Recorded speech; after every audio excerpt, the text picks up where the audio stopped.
Morocco, joined with Vasco da Gama. Plastic surgery in these days are very good, as you can see. But who was your favorite player? Of course, my favorite player was Vasco da Gama. He did such an outstanding job last night. He took us to Calicut in Kerala State, India. Where's the book? Here's the picture. I wrote a book about him, and his travels called The Lusíadas. Awesome. The Lusíadas, the 16th century epic about the Portuguese people and history. Did you ever study it? I studied. The oldest university in Europe was his line, so I had to cue him in the The oldest university in Europe, I studied there as well. I never saw you there. But one thing I can tell you for sure, you can't be the real Luís Vaz de Camões, the Portuguese Shakespeare, because you died in 1580. And here again, use your imagination and through the magic of Rotary, I'm back here. It's always good to be resurrection. I'm back here to help promote the 2013 Rotary International Convention, taking place from 23rd to 26th of June, 2013 of course, in Lisbon, Portugal, the harbor of peace. After all, from this very stage, I remember Shakespeare being resurrected to help promote the 2009 RI convention in Birmingham. Is that, does anybody else recollect that? Ron Burton? Ron was, of course, Shakespeare with his outstanding action and accent. And he wore the tights too, so that was a sight to behold. So naturally, since Shakespeare came here, I was invited to promote Lisbon. See all these people in the audience? Wow, I just noticed. I'm supposed to give them reasons to visit Portugal. No one will believe this. Would you like me to help you with your current info? Excellent, I can hardly believe this myself. And that's another leadership trait, folks. As the poor people in the back there, they go all crazy when I come up. As leaders, you need to be flexible. You never know what you're going to be asked to do in Rotary leadership. Believe me, that's true. Excellent. The early Portuguese navigators dominated the world scene in exploration and discovery for 2 centuries. But I'm sure you know how they managed such a long run. Yes. They had a great manager in Henry. He was a very early graduate of our International Institute for Leadership and Management. Until 1460, he operated a training camp, a school for navigators at Sagres. Who managed them after that? The government of Portugal worked with them and established teams in Africa, India, Asia. Navigators discovered the sea route to India and the Far East. And if there had been more of the world, they would have reached it.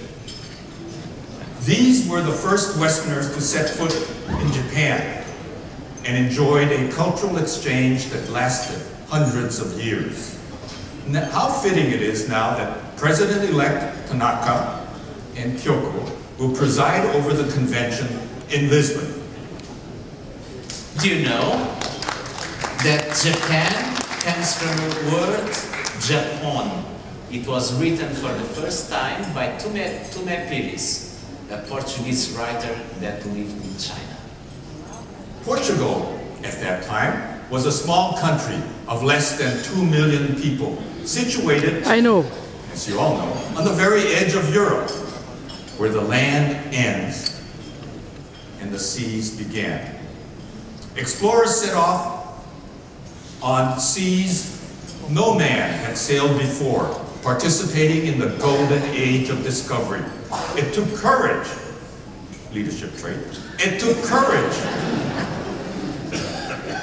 Those are editorial comments, folks.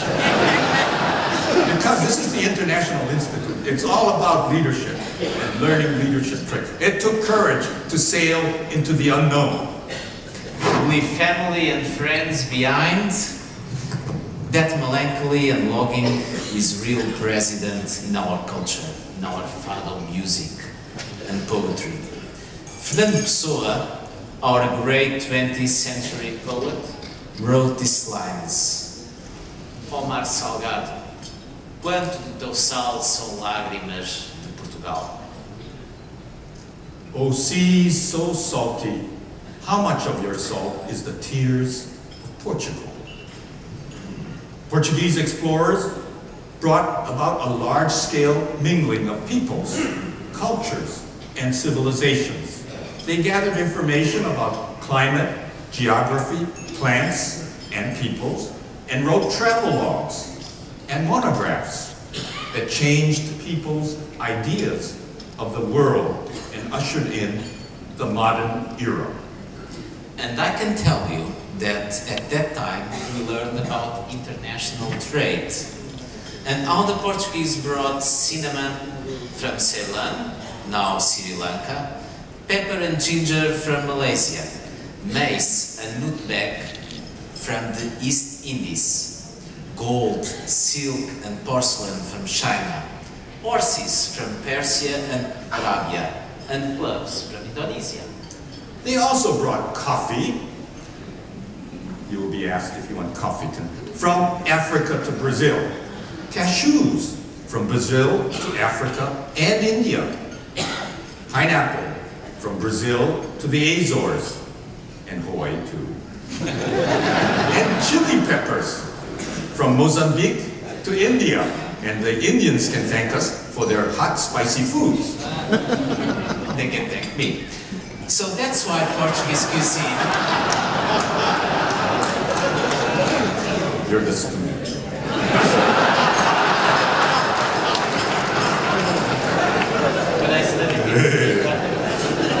So that's why the Portuguese cuisine is a fusion of so many cultures, and it is in fact considered the richest cuisine in the world, or at least one of the most richest. And fresh fish, bacalhau, of which you had a slight taste tonight on top of your bass. Someone was asking me, what was that? That's bacalhau. Or cod and sardines. Okay, now for more serious things, Camões. What was the legacy of the navigators? The navigators, the famous navigators, their innovations were in shipbuilding. The lightweight caravels allowed them to travel quickly until they needed heavier carracks and galleons. They improved the accuracy of navigational instruments. They pioneered new and navigational techniques and provided information to map makers of the world. But how did they communicate at that time? What about the language? Just as English is the language of aviation today, Portuguese became the lingua franca for all of the seafarers in that age. The Portuguese language has incorporated more Asian, African, and Amerindian words than any other language. An example is the Portuguese word for tea, or cha, which comes from China. And when the Portuguese queen, Catalina de Brancacia, married the British King Charles II, the tradition of 5 o'clock tea was born. Do you know where Portuguese is spoken today? Let me think. Yes, Portuguese is spoken in Angola, Brazil, Cape Verde, Portugal, Saint Tomé and Prince, East Timor, and areas like and cities like Macau in China, or the city of Goa in India. Today, 272 million people speak Portuguese. It is in fact the third language in the Western Hemisphere and the first one in the Southern Hemisphere. I love to say this because this was wrote again by Fernando Pessoa, or a great 20th century poet. My homeland is the Portuguese language. My friend, what else would visitors want to know about Portugal? What other interesting facts can you share with us? Just to be short, Portugal was founded in 1143. It is the oldest country in Europe with the very same borders. The Anglo-Portuguese alliance, started in 1373, is the oldest alliance in the world still in effect. The first European to build a city in Asia was Alexander the Great. The second one was Afonso de Albuquerque, Vice King of India. A Portuguese named Garcia da Horta was physician of a very important Indian sultan. As a gift for his services, he received a small city called Mumbai. Arigato is a Portuguese word. It means obrigado in Portuguese. And more than 300 Portuguese words are, in fact, in Japanese language. Now, Lisbon is in fact one of the oldest cities in the world. It has more than 1,000 years. But Lisbon is a modern city, full of sun, good food, very nice people, and very, very inexpensive. In June 2013, please let us all meet to make Lisbon an harbor for peace, because we all will achieve peace through service. But one thing more, we can finish our job. We can stop the transmission of the poliovirus. It is in our hands. Let us do it. Let us celebrate at the Lisbon Convention.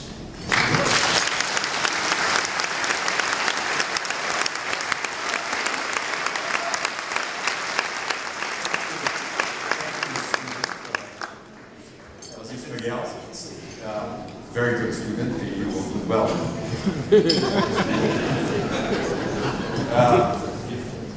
For more reasons, I don't know ever how